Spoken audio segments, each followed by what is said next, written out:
Thank you very much. Thank you. Well, thank you, President Powers, Provost Fenves, deans, members of the faculty, family and friends, and most importantly, the class of 2014. It is indeed an honor for me to be here tonight. It's been almost 37 years to the day that I graduated from UT. I remember a lot of things about that day. I remember I had a throbbing headache from a party the night before.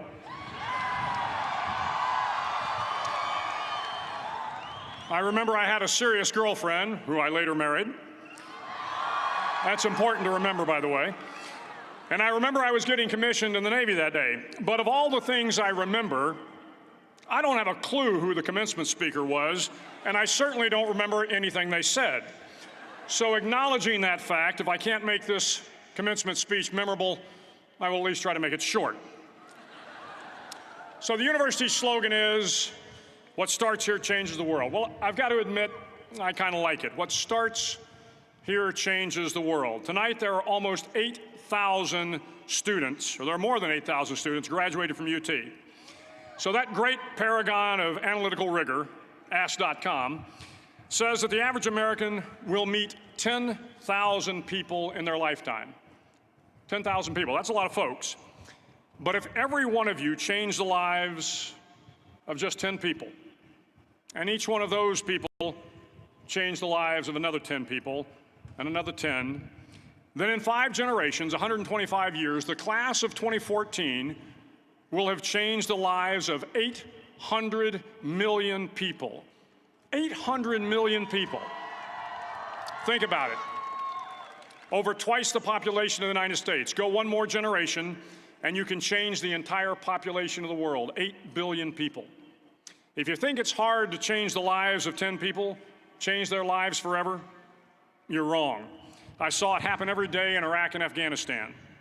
A young Army officer makes a decision to go left instead of right down a road in Baghdad, and the 10 soldiers with him are saved from a close-in ambush.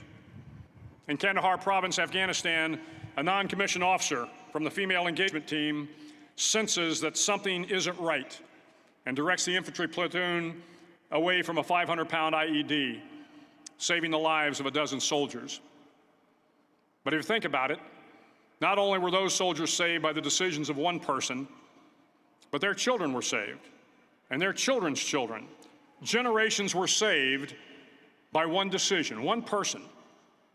But changing the world can happen anywhere, and anyone can do it. So what starts here can indeed change the world. But the question is, what will the world look like after you change it? Well, I'm confident that it will look much, much better.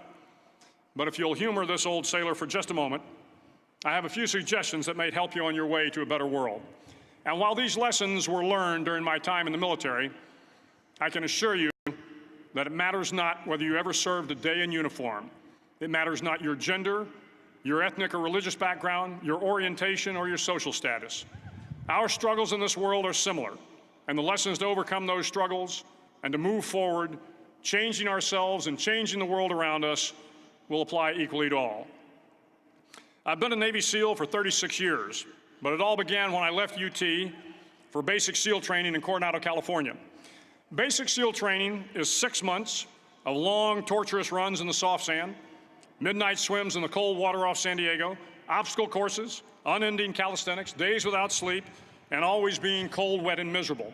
It is 6 months of being constantly harassed by professionally trained warriors who seek to find the weak of mind and body and eliminate them from ever becoming a Navy SEAL.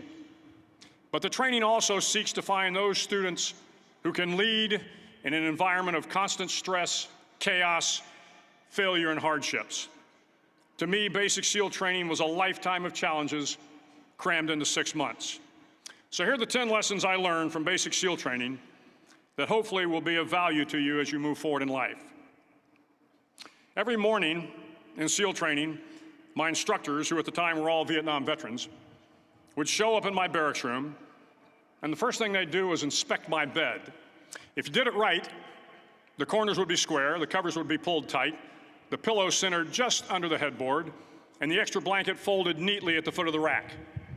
It was a simple task, mundane at best, but every morning we were required to make our bed to perfection.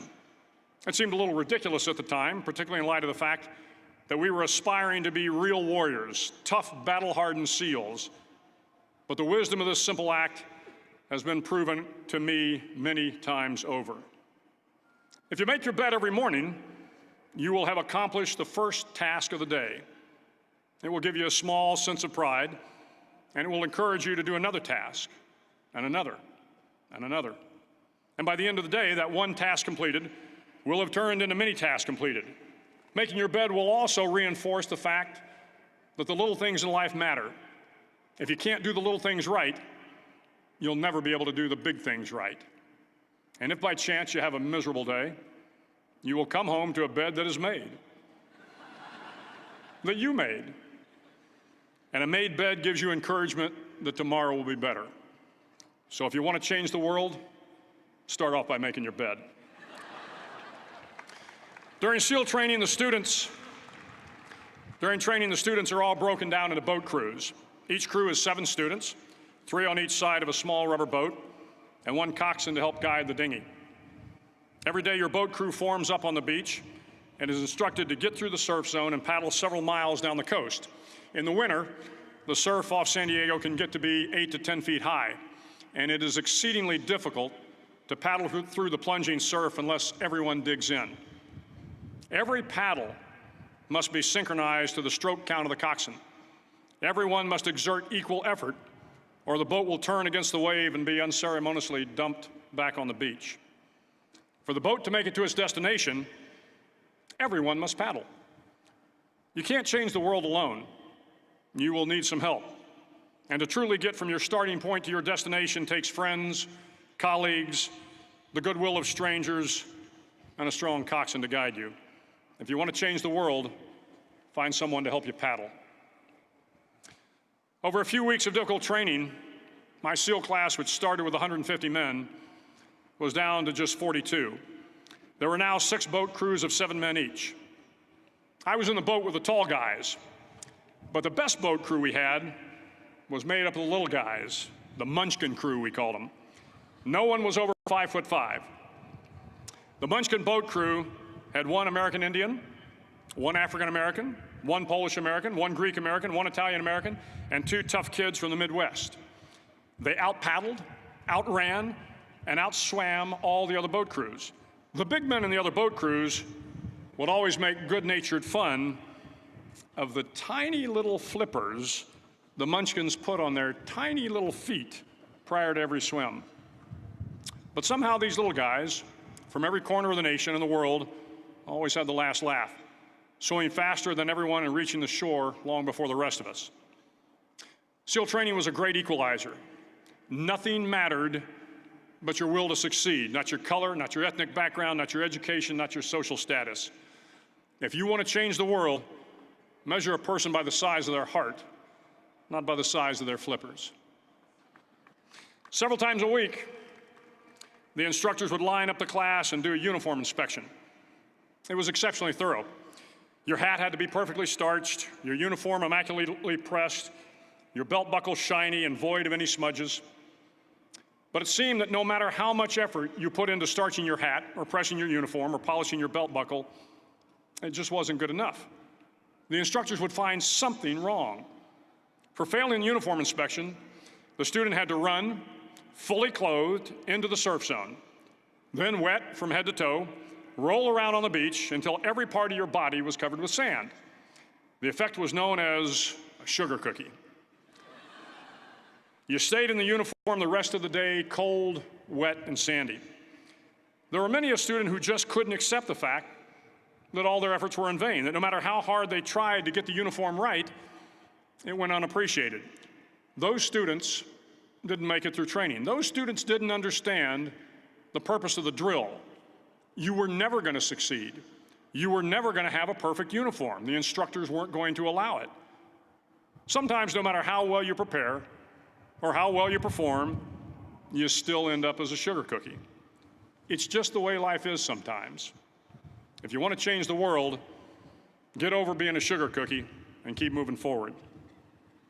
Every day during training, you were challenged with multiple physical events: long runs, long swims, obstacle courses, hours of calisthenics, something designed to test your mettle.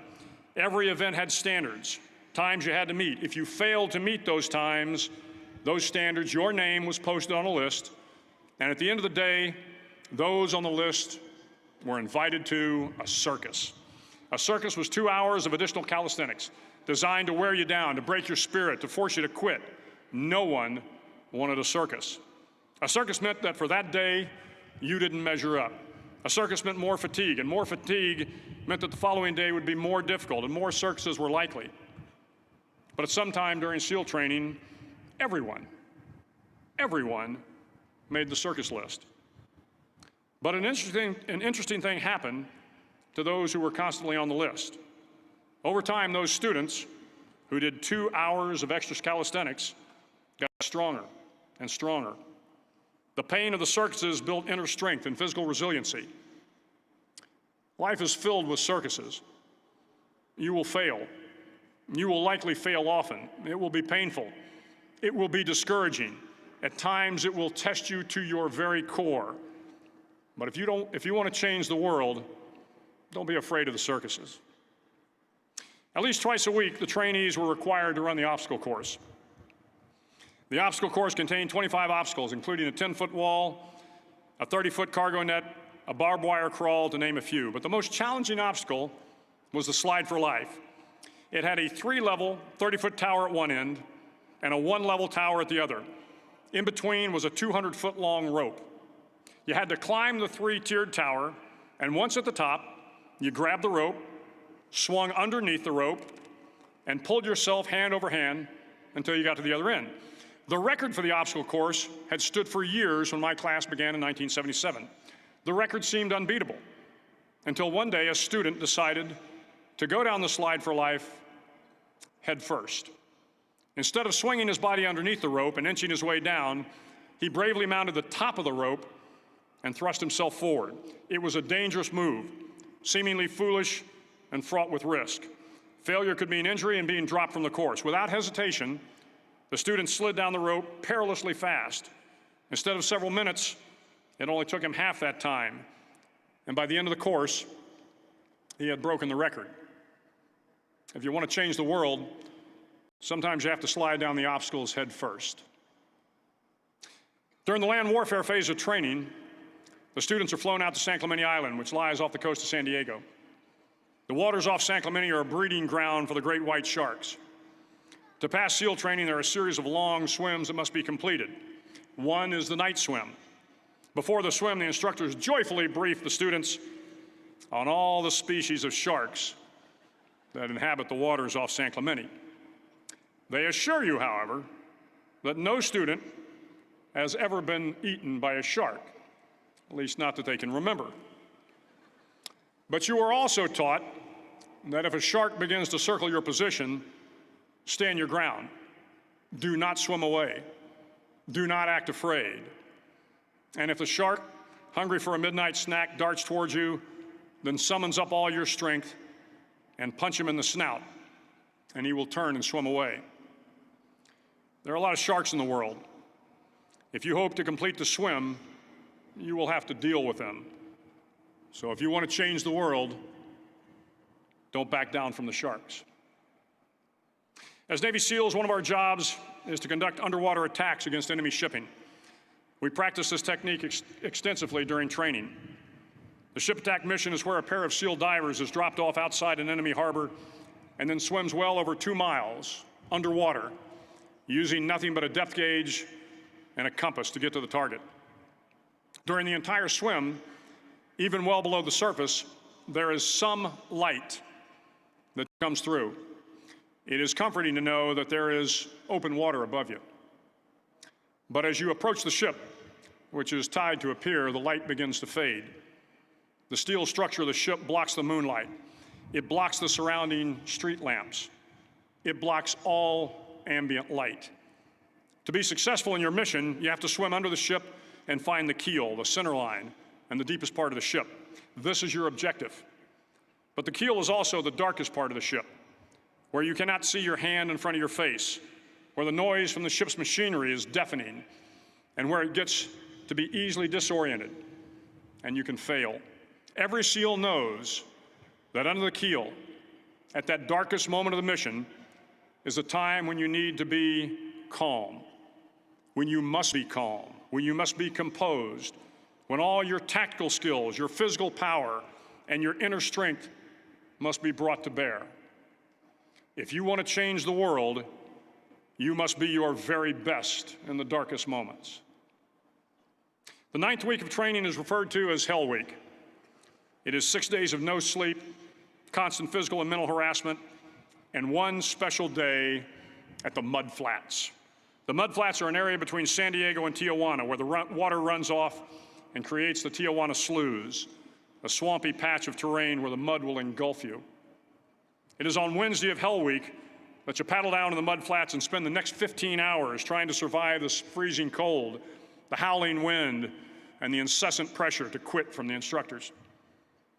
As the sun began to set that Wednesday evening, my training class, having committed some egregious infraction of the rules, was ordered into the mud. The mud consumed each man till there was nothing visible but our heads. The instructors told us we could leave the mud if only 5 men would quit. Only 5 men, just 5 men, and we could get out of the oppressive cold. Looking around the mud flat, it was apparent that some students were about to give up. It was still over 8 hours till the sun came up. 8 more hours of bone-chilling cold. The chattering teeth and the shivering moans of the trainees were so loud, it was hard to hear anything. And then one voice began to echo through the night. One voice raised in song. The song was terribly out of tune, but sung with great enthusiasm. One voice became 2, and 2 became 3, and before long, everyone in the class was singing. The instructors threatened us with more time in the mud if we kept up the singing, but the singing persisted. And somehow the mud seemed a little warmer, and the wind a little tamer, and the dawn not so far away. If I have learned anything in my time traveling the world, it is the power of hope.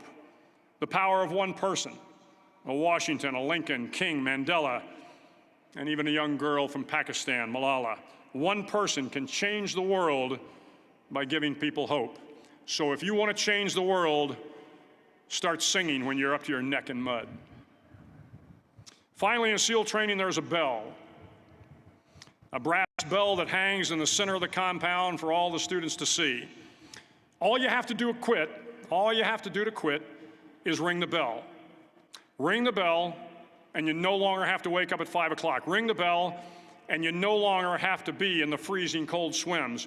Ring the bell, and you no longer have to do the runs, the obstacle course, the PT, and you no longer have to endure the hardships of training. All you have to do is ring the bell to get out. If you want to change the world, don't ever, ever ring the bell. To the class of 2014, you are moments away from graduating, moments away from beginning your journey through life, moments away from starting to change the world for the better. It will not be easy, but you are the class of 2014, the class that can affect the lives of 800 million people in the next century. Start each day with a task completed. Find someone to help you through life. Respect everyone. Know that life is not fair and that you will fail often. But if you take some risks, step up when the times are the toughest, face down the bullies, lift up the downtrodden, and never, ever give up, if you do these things, the next generation and the generations that follow will live in a world far better than the one we have today. And what started here will indeed have changed the world for the better. Thank you very much. Hook 'em horns.